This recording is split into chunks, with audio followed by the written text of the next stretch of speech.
wow, is my marriage going to last? I'm pregnant. I'm never going to let you see my kid.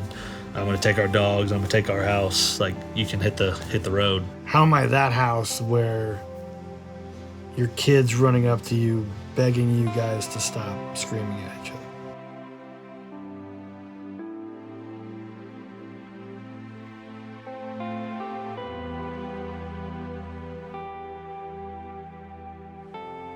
I'm Graham Wright.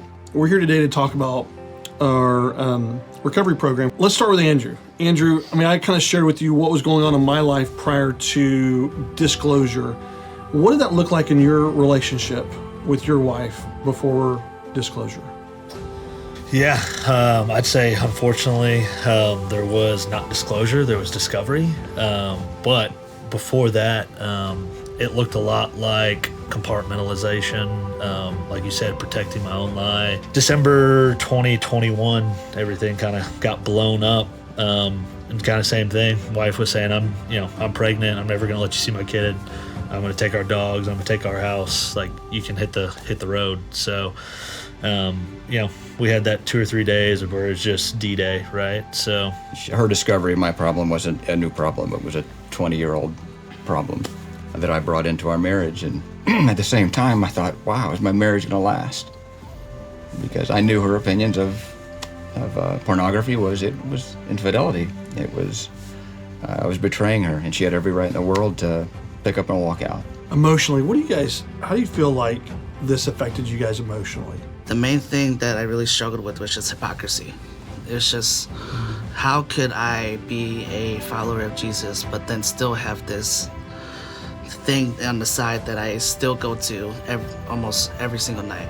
Like living in the sin in the moment, giving in to what we know is sin, and it brings depression and anxiety and hypocrisy, and you're not going to be able to become the full man God intended you to be with that owning you, because it owns you.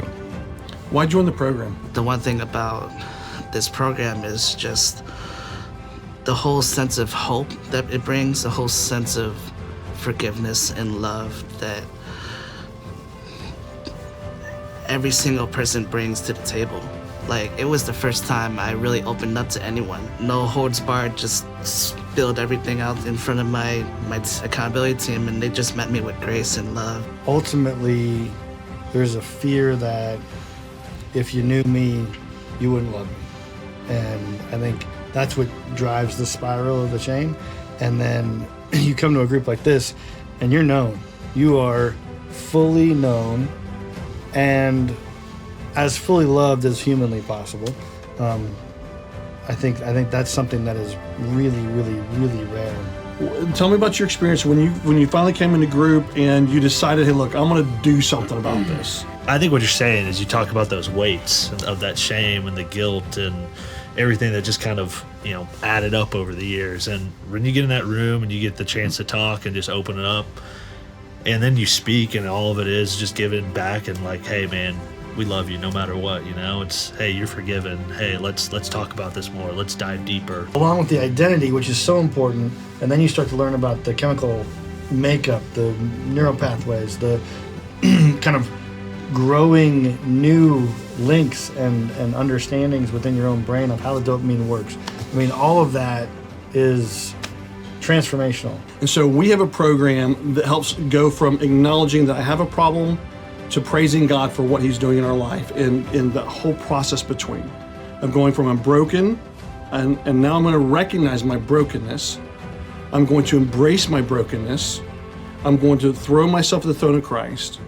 I'm going to work as a process and a system along with other men like yourselves. And then from there, I'm going to see God do some amazing things in my life. He's going to restore my heart back to Him. He's going to give me the capacity to see my other brothers and become vulnerable, become known, become exposed and accountable. Possibly for the first time in my life, I'm going to be able to recognize that I can be empathetic with the loved ones in my life that I wasn't able to see before, because life was all about me in the midst of my addiction. And then as God starts to change our heart, and as we start to experience this new capacity of love and being empathetic, then I start to get downwind of my own sin, and I see the opportunity for God to continue to change my heart. And that's where this restoration process really starts to begin. What's one thing you would tell somebody that is thinking about, do I really need to do this? Yeah, no, don't drag your feet. I mean, if you are in a position where you haven't told your wife, if you haven't disclosed, you haven't been discovered, it's gonna happen.